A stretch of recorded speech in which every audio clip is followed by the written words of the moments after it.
하나님 말씀은 열왕기상 15장 23절 24절 말씀입니다. 우리 같이 한 목소리를 읽겠습니다. 아사의 남은 사적과 모든 권세와 그가 행한 모든 일과 성읍을 건축한 일이 유다왕 역대지략에 기록되지 아니하였느냐. 그러나 그는 늙음하게 발에 병이 들었더라. 아사가 그의 조상들과 함께 자매 그의 조상들과 함께 그의 조상 다윗의 성읍에 장사되고 그의 아들 여호사밧이 대신하여 왕이 되니라. 아멘. 아사의 이제 죽음과 여호사밧의 계승에 대해서 기록하고 있는데 특별한 기록이 있습니다. 23절에 보니까 아사의 남은 사적과 모든 권세와 그가 행한 모든 일과 성읍을 건축한 일이 이렇게 되어 있습니다. 보통은 남은 사적과 그가 행한 모든 일, 요게 이렇게 이제 기록됩니다. 보통 왕들이 일반적으로 왕이 통치하고 임기를 마치고 이제 죽게 되면 남은 사적과 그가 행한 모든 일이라고 해서 그렇게 이제 기록되고 있는데, 이 아사의 경우에는 모든 권세와 그리고 성읍을 건축한 일, 이것이 특별히 추가되어 있습니다. 열왕기에서는 역대지략을 거론하고, 이제 역대기에 가보면 그때마다 기록된 책이 이제 다르게 나옵니다.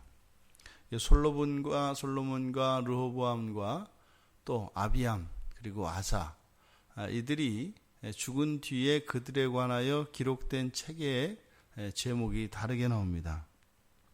역대하 9장 29절에 보면 솔로몬의 경우에는 선지자 나단의 글, 그리고 실로 사람 아히야의 예언과 선견자 잇도의 묵시에 기록되었다, 이렇게 되고, 르호보암의 경우에는 역대하 12장 15절에 보면 선지자 스마야와 선견자 잇도의 족보책, 그리고 아비암도 선지자 잇도의 주석책. 그래서 공통적으로 들어가 있는 것이 선지자 잇도의 책이고, 역대기의 기록에 따르면 그 선지자 잇도의 책에는 모든 왕들에 대한 기록이 들어가 있고, 그리고 그 왕들에 따라서 그 왕과 함께 하였던 그 선지자들이 그 왕의 행적에 대해서 기록했던 것을 우리가 보게 됩니다. 하지만 열왕기에서는 역대지략으로 통일시켜서 이야기를 합니다.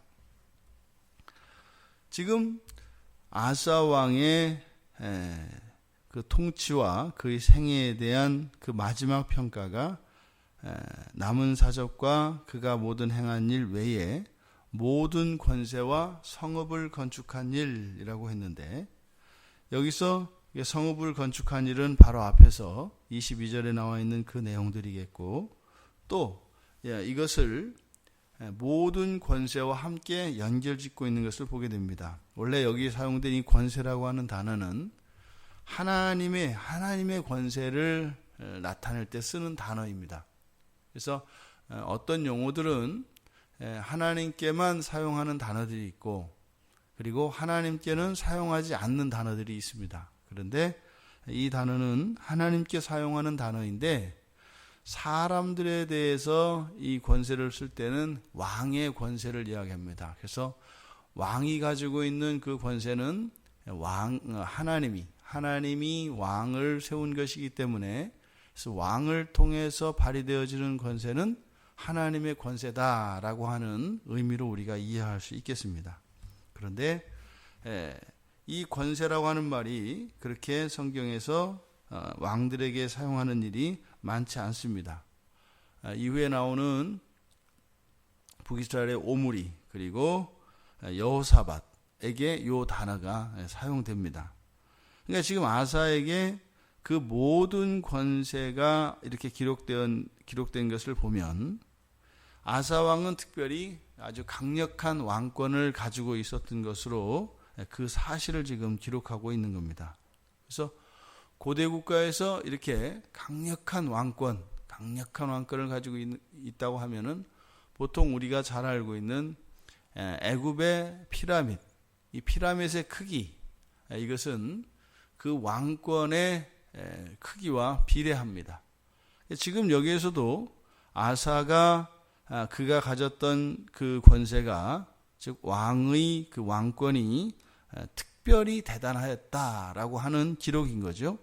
그래서 뒤에 성읍을 건축한 일이라고 하는 것이 이렇게 아사의 그 강력한 왕권과 연결되어 있는 것으로 우리가 이해할 수 있겠습니다. 그런데 늙음하게 그러나 그는 발에 병이 들었다. 근데 이제 병이 들은 것을 성경에서는 그의 죄와 연관짓지는 않습니다. 그래서 단지 이것은 노년에 발에 병이 들었던 사실만을 기록하는데, 근데 이것이 뒤에 이제 평행구절인 역대하 16장 12절에 가보면 이 병든 사실을 기록한 이유를 알 수 있습니다. 왜냐하면 12장 12절에 가보면 발에 병이 걸렸으나 여호와를 의지하지 않고 의원을 의지했다. 이렇게 기록합니다. 왕들이 그렇다면 병에 걸리면 의원을 의지하지 않고 여호와께 그냥 기도했느냐? 그 이야기가 아닌 거죠. 성경에서도 분명히 성경의 사상은 의원들, 의사들에게 의지하게 합니다. 그런데 여기서 이 아사 왕의 경우에는 하나님께, 여호와 하나님께 전혀 절대적으로 의지하지 않고 완전히 절대적으로 사람인 의원에게 의지했던 것임을 밝히고 있는 것입니다. 그러니까 특별한 그의 업적과 치적을 이야기하고, 그리고 발에 병이 들었더라라고 하는 사실을 마지막에 기록함으로써 인생의 마지막은 어땠더라? 결국은 전심으로 여호와를 의지하지 않았더라. 이렇게 늘 우리가 열왕기를 보면 흔듭니다. 사람을 자꾸 흔듭니다. 그래서 가급적이면 인간의 연약함과 그 하나님께 전적으로 온전히 매여 있지 않았던 것을 계속 의도적으로 지적하고 있는 것을 보게 됩니다. 왜 그랬을까요? 아사 왕은 처음에 시작할 때 우리가 이렇게 간단히 이렇게 이제 요약이 되어 있습니다만, 사람들로 하여금 굉장히 전적으로 신뢰하고 따를 만한 사람이었습니다. 평화가 있었고요, 외국 군대를 물리치고요, 또 더더군다나 종교개혁을 일으켜서 여호와 하나님이 싫어하는 우상들, 그리고 우상의 신전들을, 그 산당들을 다 파해버렸던, 심지어는 자신의 할머니까지도 우상으로 인해서 폐위시켰던 대단한 왕입니다. 대단한 왕입니다. 그런데 열왕기 저자는 그것을 공적으로 나타내기보다는 오히려 그러한 공적들이 그의 악함을 더 부각시키는 효과를 갖도록 합니다. 이랬던 너마저, 이런 뜻이죠. 이랬던 너마저. 끝까지 하나님을 전심으로 의지하지는 않았다. 열왕기의 교훈은 그런 겁니다. 이 세상에 사람은 믿고 의지할 사람은 없다라는 겁니다. 없다. 그런데 어떻다는 거예요? 이 열왕기 저자가 이것을 기록하면서도 사람을 믿지 않을 수 없는, 그러나 믿을 사람이 없는 그것에 대해서 끊임없이 기록하고 있습니다. 그래서 우리는 또 항상 누군가 믿을 만한 사람을 찾아다닙니다. 그리고 또 믿습니다. 그리고 실망하게 됩니다. 그리고 나서 절대로 다시는 사람을 믿지 않겠다 하고는 또다시 사람을 찾아 나섭니다. 그리고는 또다시 실망을 하고 또다시 아파합니다. 아주 간단한 사실입니다. 성경에서는 오직 믿음의 대상은 여호와 하나님, 우리 주 예수 그리스도 밖에는 믿음의 대상으로 허락하지 않습니다. 1절 허락하지 않습니다. 그러니까 아주 가장 기본적인 사실입니다.